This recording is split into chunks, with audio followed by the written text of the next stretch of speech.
En el nombre del Padre, y del Hijo, y del Espíritu Santo. Amén. Dios te salve María, llena eres de gracia, el Señor es contigo. Bendita tú eres entre todas las mujeres, y bendito es el fruto de tu vientre, Jesús.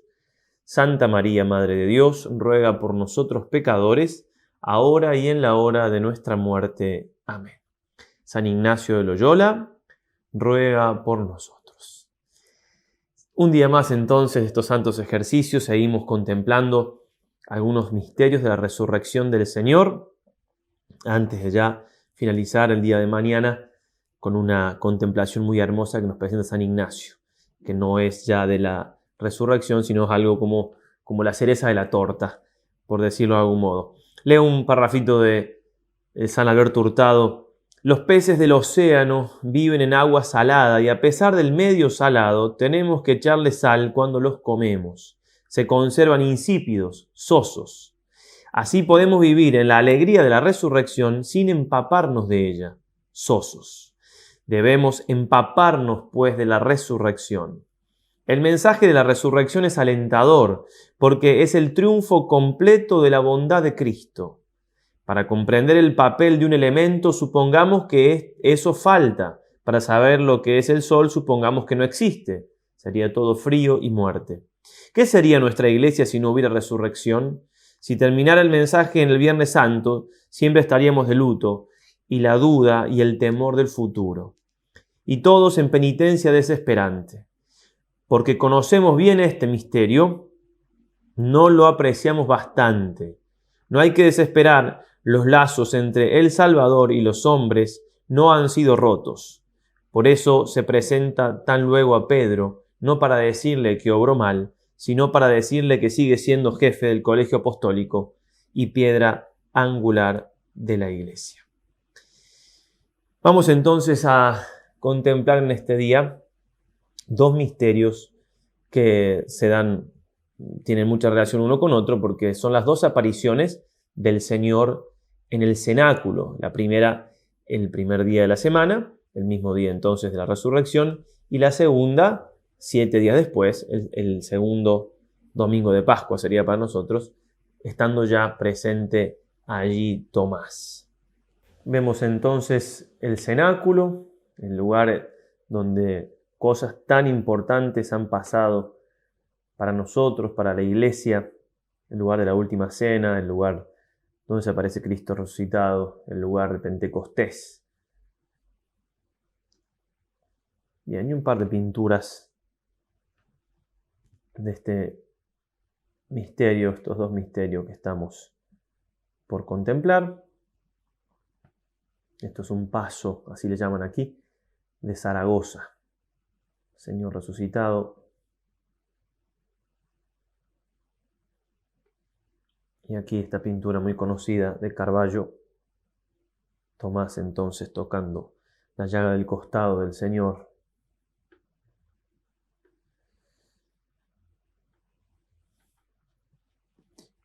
Bueno, la petición sigue siendo la de siempre y sigamos enmarcando esta contemplación en estos ejercicios de cuarta semana, en buscar ese alegrarnos con Jesús, gozoso, alegrarnos de tanta alegría, en descubrir cada vez más el oficio que tiene Él de consolar, porque también tiene ese oficio con nosotros, también de ver a las claras la divinidad cómo resplandece en todos estos misterios. Vamos entonces al primer punto, que es ver un poco la previa de la aparición del Señor. Pensemos entonces en los apóstoles ese día domingo, bueno, ya pasando el sábado, llegamos al domingo, pero sus ánimos están un poco igual, están tristes, están juntos, pero el motivo de lo que los tenía juntos era Jesucristo, y Jesús no estaba más. Han sido momentos muy duros para ellos, ¿no? Una desolación, pero con mayúscula, una prueba muy grande. Ya por los sucesos de la mañana, un poco alboroto con la venida de María Magdalena, Pedro, que va al sepulcro, no termina de creer del todo, como decíamos ayer. Juan sí, pero Pedro después recibe él, como ya vamos a comentar un poquito después, una aparición del Señor puntualmente a él. Por eso podemos decir que Juan y Pedro ya estaban con fe en la resurrección. y habría discusiones, diálogos, porque unos dirían una cosa, otros otras. Pedro quizás todavía no se animaría a ser la voz cantante, digamos, la voz que marca el camino, porque, claro, sus negaciones, ¿no? Hará falta la confirmación del Señor, que también la veremos al final de esta contemplación, en el mar de Tiberíades. Bueno, estar ahí entonces, mirar la escena. Tomás, por ejemplo, no estaba presente por la tristeza que tenía, ¿no? Suelen decir los comentaristas de la Escritura que Tomás era el discípulo, el apóstol más melancólico, ¿no? Cuando dice días antes de la pasión, vayamos y muramos con él, que suena como una cosa heroica, en realidad estamos diciendo, ya está como entregado, pero como una cosa pesadumbrosa y pesimista, y por eso acá andaba en algún lugar llorando por ahí, o muy triste, ni siquiera está con los apóstoles. Bueno, y estaban con miedo, ¿verdad? Importante eso, como vamos a leer ahora, estaban con miedo, el temor que tenían. Por eso es imposible pensar que Jesucristo no resucitó, porque de dónde estos hombres rudos, sin mucha formación, algunos casi sin nada de formación, y temerosos, y a su maestro, si es que era solo un maestro, lo habían matado, crucificado.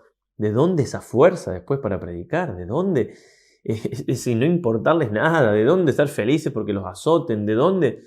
Bueno, obviamente que es más difícil creer que una comunidad primitiva hizo surgir todo esto, que más difícil creer eso, ¿no? Los errores y las falsedades, la gran mayoría de las veces, son más difíciles de creer que la misma verdad, ¿no? Bueno, entonces, después de estos momentos, así, de este día, bueno, un poco más a la tarde, aparecen dos discípulos que vienen de Maús, o sea, habían llegado a Maús, les cuentan entonces que se les había aparecido el Señor, que lo habían descubierto en la fracción del pan, que les había inflamado el corazón de amor, de consolación, cuando le explicaba las Escrituras, que ardía el corazón de ellos. Bueno, ahí ellos les aclaran que Simón ya lo había visto. Bueno, y estando hablando de estas cosas, entonces sucede lo que vamos a ver ahora, que es la primera aparición del Señor a todo el colegio apostólico. Vamos entonces al segundo punto, la primera aparición. Voy a seguir el Evangelio de Lucas, 24-36, pero con algunos agregados de los otros evangelios, los que se llaman entonces los evangelios coordinados. No voy a decir de quién es cada versículo para no entorpecer un poco la lectura. En todo caso lo pueden ver en el texto si quieren saberlo. Mientras esto hablaban, aquel día, el primero de la semana, siendo ya tarde y estando cerradas las puertas donde estaban los discípulos por miedo a los judíos, vino Jesús y se apareció a los 11 cuando estaban a la mesa.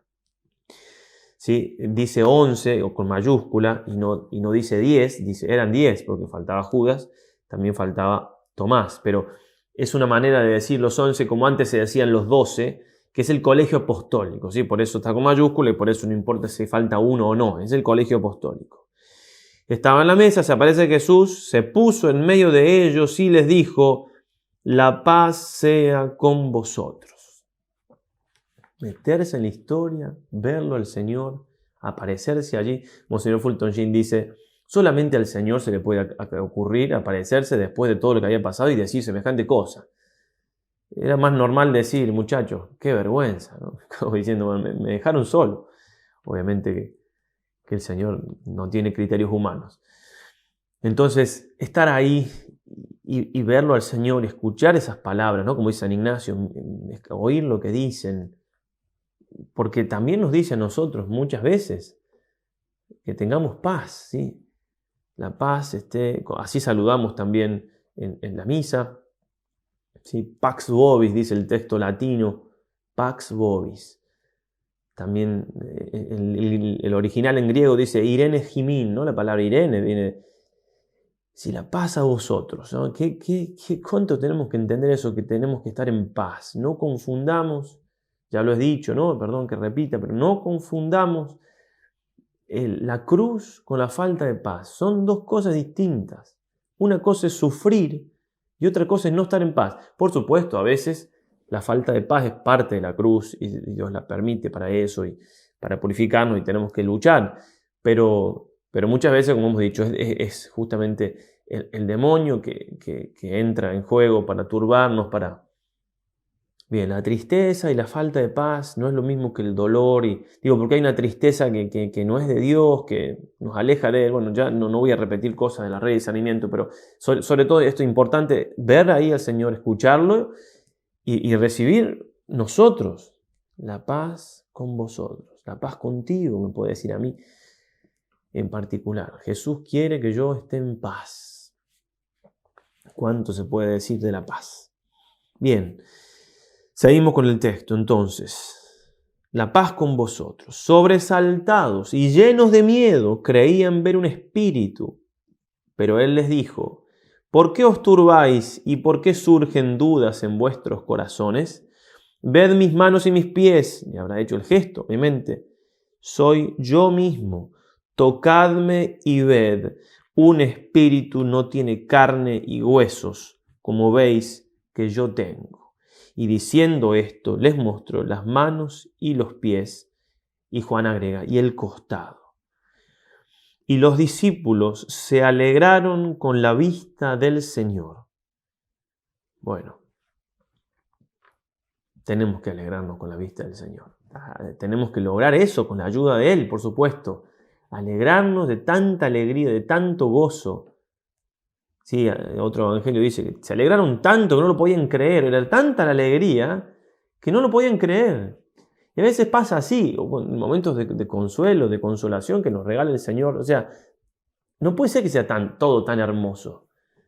No puede ser que sea, por un tiempo acá de sufrimiento y que tampoco es para tanto, porque el Señor nos ayuda. Nos vamos a ganar el cielo, un cielo eterno con Él, donde la alegría es tan grande que no tenemos ni idea de lo feliz donde Dios nos va a dar tanta felicidad, que tiene que adaptar nuestra capacidad de ser felices a tanta felicidad que vamos a recibir, como quien mira el sol y para eso se pone algo, a unos anteojos, algo que lo proteja, porque es tanta luz.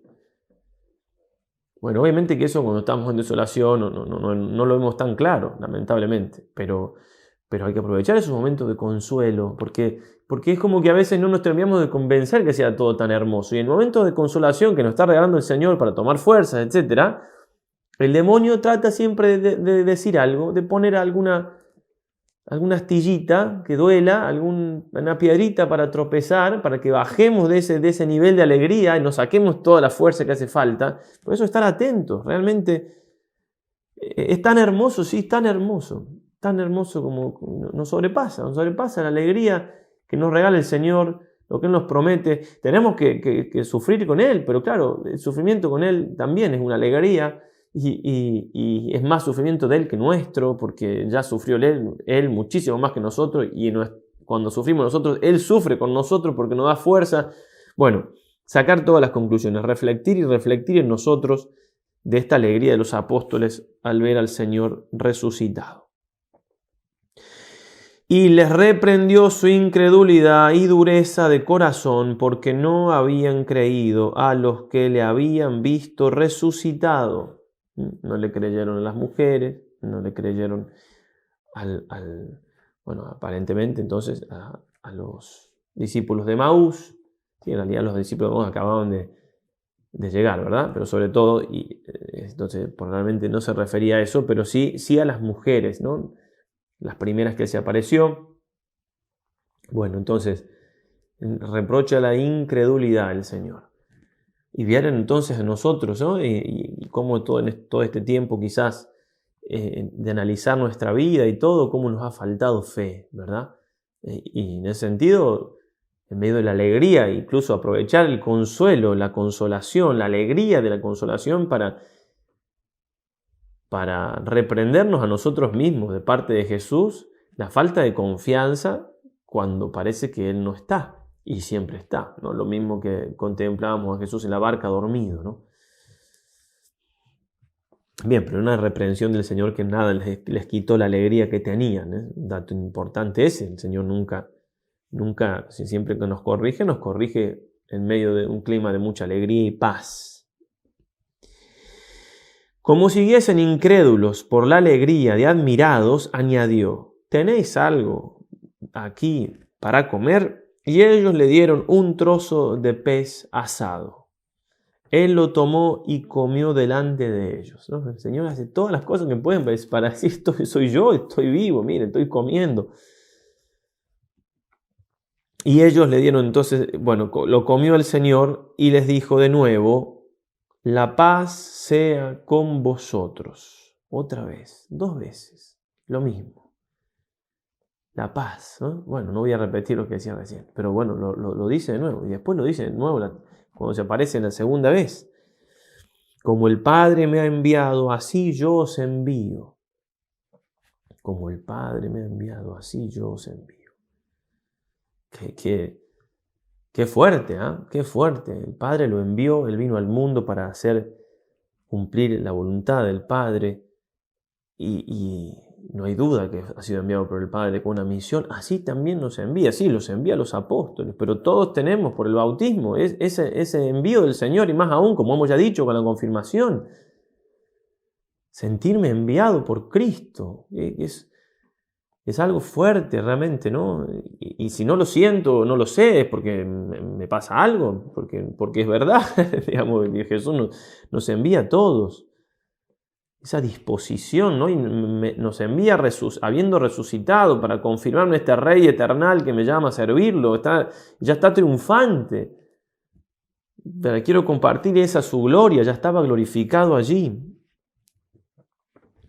Dicho esto, sopló y les dijo, recibid el Espíritu Santo. También a nosotros nos da el Espíritu Santo cuando nos envía. En el bautismo nos da el Espíritu Santo. No podemos. ¿Qué vamos a decir nosotros sin la ayuda del Señor? ¿Qué vamos a hacer sin la ayuda de su Espíritu? Y agrega, y esto sí es puntualmente para los apóstoles y sus sucesores, a quienes perdonéis los pecados les serán perdonados, a quienes se los retengan les serán retenidos. Impactantes palabras. El Señor había dicho algo parecido a Pedro, pero solo a Pedro, ¿no? A ti te daré la llave del reino de los cielos. Lo que atares en la tierra quedará atado en el cielo, lo que desatares. Ahora se lo dice a todos. Extiende parte de esa potestad de Pedro a todos y instituye aquí el sacramento de la confesión, ¿no? Que le da, es una cosa que nosotros estamos acostumbrados, ¿eh? Tanto ustedes y yo como penitente, como nosotros como confesores, estamos acostumbrados, pero una cosa que realmente es impresionante. O sea, que venga, yo a veces lo pienso, el Señor me hace pensar eso, supongo, para que me ayude a valorar lo que... Si viene una persona a mí, que no soy nada más pecado, y me cuenta sus pecados, con humildad, lo más humillante que puede hacer un hombre es contar sus pecados, y me lo cuenta como si estuviera hablando con Dios. Pero es una cosa impresionante. Por supuesto, yo hago así lo mismo cuando me confieso. Es una cosa impresionante, ¿no? No terminamos de verlo. La fuerza que tiene la fe. Qué regalo tan grande es la fe que me hace ir a otro hombre que hace las veces de Jesús y sé que cuando dice yo te absuelvo, Jesús me absuelve. Es una cosa impresionante. La fe y el regalo que nos da el Señor con eso y la paz que da la confesión, cómo tenemos que aprovecharnos de este sacramento. Bien, instituye el Señor entonces el sacramento de la confesión. Bueno, vamos entonces a la segunda aparición, un tercer punto, porque, como dice Juan 20:24, entonces ahora voy a seguir sobre todo el texto de Juan. Tomás, uno de los 12, llamado Dídimo, significa mellizo, no estaba con ellos cuando vino Jesús. Y los otros discípulos le decían, hemos visto al Señor.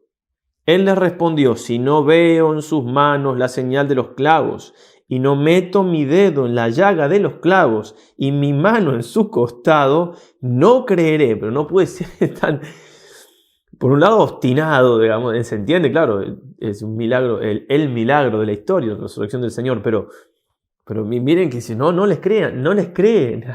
Estaban los otros 10 diciéndole, no cree. Y como vamos a ver, Jesús le reprocha eso, pero también su incredulidad ayuda a nuestra fe. Y dice, entonces, repito, si no veo en sus manos la señal de los clavos, quería ver. No meto mi dedo en la llaga de los clavos, ¿sí? Quería meter el dedo y mi mano en el costado. O sea, quiere tocar. Esta llaga es cierta, sí, acá tiene el Señor una llaga. Meter la mano, porque la llaga del costado era más grande. No creeré, ¿sí? 8 días después, entonces, el domingo siguiente, estaban nuevamente los discípulos dentro y Tomás con ellos. Estando cerradas las puertas, llega Jesús, se pone en medio y les dice, otra vez, la paz con vosotros. Luego dice a Tomás, es que, claro, era obvio que el que lo iba a agarrar ahí para corregirlo era el incrédulo y para ayudarnos también a nosotros. Mete tu dedo aquí y mira mis manos. Trae tu mano y métela en mi costado. No seas incrédulo, sino fiel. Obviamente que, meternos ahí en la historia, hacernos como Tomás, porque a veces tenemos cosas de Tomás, incluso a veces vencidos por la tristeza, como Tomás, por el desánimo, y verlo al Señor entonces que nos hace como un pequeño reto, digamos, y dice, bueno, acá estoy, mirá, ¿sí? No le creíste a todos los otros. Tomás respondió y dijo, Señor mío y Dios mío.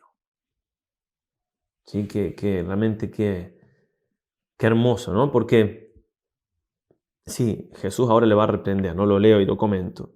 Porque me has visto, has creído, bienaventurados los que creyeron sin haber visto. O también otra traducción, bienaventurados los que crean sin haber visto. Bueno, Tomás entonces, el incrédulo, el que necesita tocar al Señor, etc., pero después el que hace una confesión de fe en la divinidad de Jesús, que obviamente es ejemplar y que nos ayuda a nosotros, ¿no? Porque ese Señor mío y Dios mío es una confesión incluso más clara de la divinidad de Cristo que la que había hecho Pedro. Tú eres el Hijo de Dios. Pero en aquella oportunidad el Señor lo alabó a Pedro. Esto no te lo ha revelado ni la carne ni la sangre. Ahora tú confirma a tus hermanos.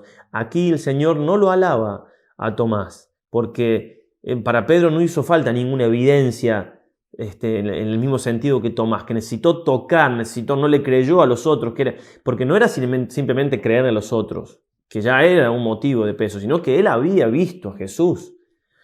Él había visto al Señor hacer milagros, había estado 3 años, lo había visto caminar sobre las aguas, lo había visto hacer la multiplicación de los panes 2 veces, lo había visto calmar la tempestad luego de estar dormido. Se había enterado de la resurrección de la hija de Jairo, no había estado ahí, pero sabía. Entonces, claro, era reprensible que necesite tocar, pero obviamente lo hace también, todo lo permite Dios para nuestro bien. La incredulidad de Tomás confirma nuestra fe, ¿sí? Monseñor Fulton Sheen dice, en una sola y ardiente exclamación, Tomás recogió todas las dudas de una humanidad abatida para curarse repentinamente de ella, mediante todo lo que significa aquella sencilla y sublime exclamación, Señor mío y Dios mío. Sí, a veces se suele usar, sobre todo, entiendo que en tiempos donde se va enseñando la fe, que después por ahí no hace falta, no está mandado en el misal, y por ahí en algunos lugares estamos en tiempos así, donde la fe se ha perdido, ¿no? Cuando en el momento de la elevación del cuerpo del Señor y de la sangre del Señor en la misa, ¿no? Se dice esa frase, ¿no? Señor mío y Dios mío, Señor mío y Dios mío. Uno la puede decir interiormente, ¿no? Señor mío y Dios mío. Porque Tomás vio un hombre y confesó que era Dios. Y como dice Santo Tomás de Aquino, nosotros vemos pan y confesamos al hombre y a Dios, ¿no? Bienaventurados nosotros, bienaventurados por esa gracia que el Señor nos ha dado de nuestra fe. Qué cosa más grande, más importante es la fe. Y es cierto, como iba a decir San Agustín, siglo IV, nosotros, dice él, no hemos visto a Jesús, la cabeza del cuerpo de la iglesia. Quizás esto ya lo dije alguna vez en todos estos días, en ese caso. No hemos visto a Jesús, la cabeza del cuerpo de la iglesia, como los apóstoles, pero sí hemos visto el cuerpo de la iglesia. Y eso también es digno de fe. Y nosotros, que sí, 16 siglos después de San Agustín, con más razón, porque los apóstoles obviamente tenían ese privilegio de ver al Señor, pero no tuvieron el privilegio de ver cómo la iglesia es la iglesia, Y cómo nosotros, a ver, 2000 años después de la venida del Señor y todos los misterios que hemos celebrado, la iglesia sigue, a pesar de las miserias nuestras. Justamente, no recuerdo dónde leí, pero es conocida la historia que alguien estaba tratando de convencer a un judío de que se convirtiera, no me acuerdo en qué siglo. Y estaba ahí en proceso, y ya estaba, y dice, bueno, yo quiero ir al centro de la cristiandad, a Roma, al Vaticano, para confirmar. Y el otro, medio que, claro, no, repito, no me acuerdo qué momento era de la historia de la iglesia, que no estaban muy bien las cosas como para... Y entonces dice, te va a ir y no se va a convertir nada. Y volvió mucho más convencido. Dice, ¿por qué? ¿Por qué? Porque si al ver las cosas humanas ahí que no funcionan, me puedo creer que esto que me estás enseñando, que la iglesia es divina, porque no puede ser que una institución perdure en el tiempo con la fidelidad a la verdad y todo con medios humanos tan débiles, ¿no? Entonces, eso tenemos que ver. 2000 años de historia, ha habido de todo en la iglesia. Bueno, y también estamos nosotros, ¿no es cierto?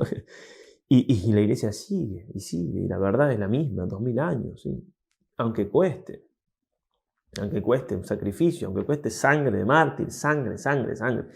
Si pudiéramos juntar la sangre de los mártires, son ríos de sangre. Testimonios.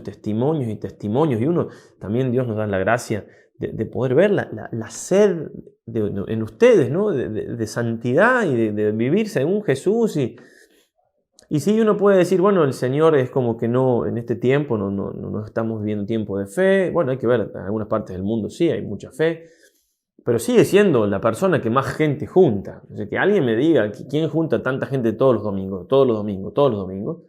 ¿Quién? ¿Sí? ¿Y quién tiene hoy en el mundo que vivimos tanta gente por amor, dispuesta a sacrificarse por alguien? Porque, bueno, por conveniencia, por ganar algo, por ganar tierras, o por ganar no sé qué, o por miedo, o por, bueno, costumbre. Pero por amor, puramente amor, sacrificarse por el Señor. Y bueno, realmente es una maravilla nuestra fe, una maravilla nuestra iglesia, la esposa de Cristo, aún con las debilidades que tenemos y que, bueno, esa distinción que suelen hacer, ¿no? Entre la iglesia en lo que tiene de divino y lo que tiene de humano, pero lo que tiene de divino lo sigue teniendo de divino, ¿no? Tener fe entonces en que nos dé esto fuerza, ¿no? Somos de aquellos que sin haber visto hemos creído y tenemos otras cosas para ver, como decimos, ¿no? Entonces la iglesia misma, etc. Bueno, y por último entonces quería agregar algo más porque me parece, es un comentario que hace el Papa Benedicto XVI, que acá lo pongo completo en el texto, yo voy a citar solamente una parte de una audiencia general. Digo, es de otra aparición del Señor en el mar de Tiberíades, pero me parece que vale la pena por el diálogo que tiene el Señor con Pedro. Por eso no voy a relatar todo el misterio porque sería ya alargarme mucho, pero sí voy a relatar el diálogo, que lo conocen seguramente, pero le hace un comentario el Papa. Realmente son esos comentarios a la Escritura como para encuadrar, ¿cierto? Él va hablando un poco de la fe de Pedro, de los vaivenes de la fe de Pedro, y dice en un momento el Papa Benedicto: la escuela de la fe no es una marcha triunfal, sino un camino salpicado de sufrimientos y de amor, de pruebas y de fidelidad que hay que renovar todos los días. Pedro, que había prometido fidelidad absoluta, experimenta la amargura y la humillación de haber negado a Cristo. El jactancioso aprende, a costa suya, la humildad. También Pedro tiene que aprender que es débil y necesita perdón. Cuando finalmente se le cae la máscara y entiende la verdad de su corazón débil de pecador creyente, estalla en un llanto de arrepentimiento liberador. Tras este llanto ya está preparado para su misión. Bueno, ese llanto tiene después en la resurrección del Señor una aparición, ¿no? En Lucas 4:33, vuelven los apóstoles, los discípulos de Emaús, vuelven al cenáculo. Dice, levantándose al momento se volvieron a Jerusalén y encontraron reunidos a los 11 y a los que estaban con ellos, que decían: es verdad, el Señor ha resucitado y se ha aparecido a Simón. ¿Sí? Bien, se apareció. Claro, obviamente el Señor tiene una deferencia, una caridad exquisita, pero digo, infinitamente exquisita. No podemos pensar que se le haya pasado ese detalle de aparecérsele al apóstol, que era la piedra que él había elegido para fundamentarse su iglesia, y que estaba destrozado.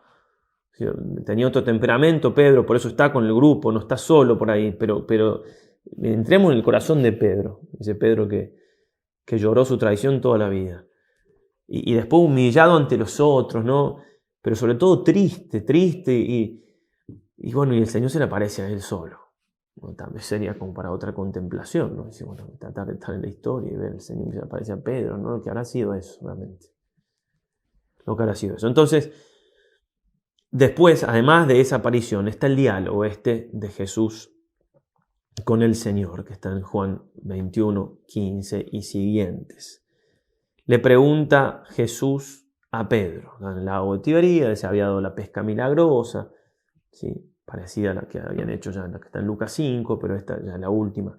Jesús resucitado, tenía preparados los peces, y a su vez agregan los peces que los trajeron. Juan es el que dice es el Señor. Pedro se tira. No le querían preguntar si era él, pero sabían que era él. Digo, se entiende que tenía el cuerpo glorificado, o sea, algo distinto a antes tenía. Y después entonces este diálogo. Le pregunta a Pedro, ¿no? Estaban solos, o al menos retirados, ¿cierto? Aparentemente, me parece que es un diálogo en la intimidad. Bueno, Simón, ¿me amas más que estos? ¿Sí? El Señor usa un verbo en la palabra de Dios, en el original está en griego, agapasme. Es un verbo, el verbo agapao, es un verbo que implica un amor incondicional, un amor completo, total. Y además le agrega el Señor, ¿me amas más que estos? ¿Me amas con ese amor incondicional y total más que estos?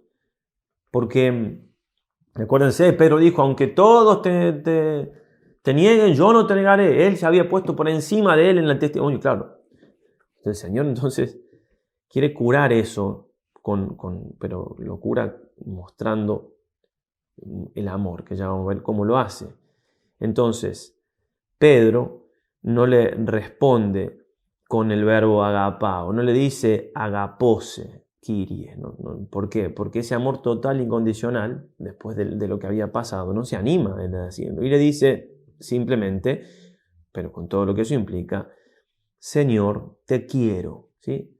No te amo, sino filose, que es un amor, es una forma de decir, te amo con mi pobre amor humano. Cristo insiste, Simón, ¿me amas? Otra vez con el mismo verbo, agapasme. Ahora no le pone el más que esto, ¿sí? Como que baja un poquito la intensidad de la pregunta, si me permiten esa frase. Y el Papa dice, Cristo insiste, Simón, ¿me amas con este amor total que yo quiero? Otra vez, ¿no? Por usar ese verbo. Y Pedro repite la respuesta de su humilde amor humano, Kyrie filose, Señor, te quiero como sé querer. La tercera vez Jesús solo dice a Simón, fileisme, ¿sí? ¿Me quieres? Simón comprende que a Jesús le basta con su amor pobre, el único del que es capaz, y sin embargo se entristece porque el Señor se lo ha tenido que decir de ese modo. Por eso responde, Señor, tú lo sabes todo, tú sabes que te quiero, filose. Parecería que Jesús se ha adaptado a Pedro en vez de que Pedro se adaptara a Jesús. Precisamente esta adaptación divina da esperanza al discípulo que ha experimentado el sufrimiento de la infidelidad. De aquí nace la confianza que lo hace capaz de seguirlo hasta el final. Con esto indicaba la clase de muerte con que iba a glorificar a Dios. Dicho esto, añadió, sígueme. Juan 21, 19. Desde aquel día Pedro siguió al Maestro con la conciencia clara de su propia fragilidad. Pero esta conciencia no lo desalentó. Muy importante esto. Pues sabía que podía contar con la presencia del resucitado a su lado. Del ingenuo entusiasmo de la adhesión inicial, pasando por la experiencia dolorosa de la negación y el llanto de la conversión, Pedro llegó a fiarse de ese Jesús que se adaptó a su pobre capacidad de amor. Y así también a nosotros nos muestra el camino, a pesar de toda nuestra debilidad. Sabemos que Jesús se adapta a nuestra debilidad. Nosotros lo seguimos con nuestra pobre capacidad de amor y sabemos que Jesús es bueno y nos acepta. Pedro tuvo que recorrer un largo camino hasta convertirse en testigo fiable, en piedra de la iglesia, por estar constantemente abierto a la acción del Espíritu de Jesús. Pedro se define a sí mismo como testigo de los sufrimientos de Cristo y partícipe de la gloria que está por manifestarse, 1 Pedro 5:1. Cuando escribe estas palabras ya es anciano y está cerca del final de su vida, que sellará con el martirio. Entonces es capaz de describir la alegría verdadera y de indicar dónde se puede encontrar. El manantial es Cristo, en el que creemos y al que amamos con nuestra fe débil pero sincera, a pesar de nuestra fragilidad. Por eso escribe a los cristianos de su comunidad estas palabras que también nos dirige a nosotros, 1 Pedro 1, del 8 al 9. Lo amáis sin haberlo visto, creéis en él aunque de momento no lo veáis. Por eso rebosáis de alegría inefable y gloriosa, que alcanzáis la meta de vuestra fe, la salvación de vuestras almas. Hermoso comentario que no piden muchas más palabras, simplemente aplicarlos a nosotros. Venimos haciendo estos ejercicios, hemos visto nuestra miseria en la primera semana, nos hemos confesado, hemos confiado en la misericordia del Señor, hemos sido como ese hijo pródigo que ha vuelto a casa. Bueno, y esto viene como a reforzar eso, ¿no? Jesús, después de haber pecado, Pedro no lo rechazó, no dijo, bueno, ya está, ahora ya no puede ser la piedra. No, lo reafirmó, nada más que era otro Pedro. El primer Pedro era un Pedro confiando en sí mismo, un Pedro con una fe, con una ilusión, como comenta el Papa, ¿no es cierto?, una cosa más inicial y más inmadura. Y bueno, en el caso de él, como en el caso de nuestro, en tantos casos, tuvimos que pasar entonces por el pecado, por haber reconocido nuestra debilidad y después de eso entonces nuestra confianza en el Señor no tiene que mermar, tiene que ser mayor, porque ahora la confianza está solamente puesta en Él. Si Dios ha permitido en nuestra vida tropiezos por el estilo, no es para otra cosa que nos demos cuenta que estábamos equivocados, que teníamos algo de soberbia en esa fe. Si nos hemos tenido que estampar contra una pared, no es porque el Señor disfrute de eso, sino que el Señor quiere que seamos humildes y que construyamos este edificio espiritual de nuestra santidad solamente en la roca que es Cristo, solamente en Él. Entonces, que sea esta la gran fuerza de nuestro caminar. Poner mi granito de arena, poner de mi parte lo poquito que tengo que poner, sabiendo que la fuerza viene de Él y que lo único que quiere es ese Señor, te quiero como sé querer. Señor, mi amor débil te lo entrego. El resto lo hace Él. Ahora, ese amor también cuesta darlo, ¿eh? Y ese acto de confianza también cuesta. Por eso es un ejemplo, Pedro, un ejemplo de humildad, diciendo, sí, está bien, yo no soy lo que pensé que era, pero esto que soy, te lo doy. Bueno, eso tenemos que hacer nosotros, y qué mejor si lo hacemos en compañía de nuestra madre, que ella nos alienta como madre, nos lleva a Jesús y nos enseña y nos da ánimo, porque claro, le decimos al Señor, es esto que soy, esto, que a veces hasta vergüenza, ni queríamos ni mirar hacia adentro. Cuesta digerir nuestra nada, pero compañía de María, nuestra madre, de su cariño maternal, cuesta menos, ¿no? Y podemos decirle a Jesús, esta mi nada, mi pecado, esto que soy, te lo doy. Este amor tan débil te lo entrego. Pero no solamente te lo entrego, que es lo único que tengo y que puedo darte, sino que te lo entrego por manos de tu madre. A ella le pedimos, nos dé la gracia de hacer estos actos tan importantes y de mantenerlos en el tiempo, de que mientras confiemos en el Señor, en su fuerza y en la protección e intercesión de nuestra Madre del Cielo, vamos a caminar firmes, porque el Señor nos va a ir llevando a la santidad. Ave María Purísima, sin pecado concebida.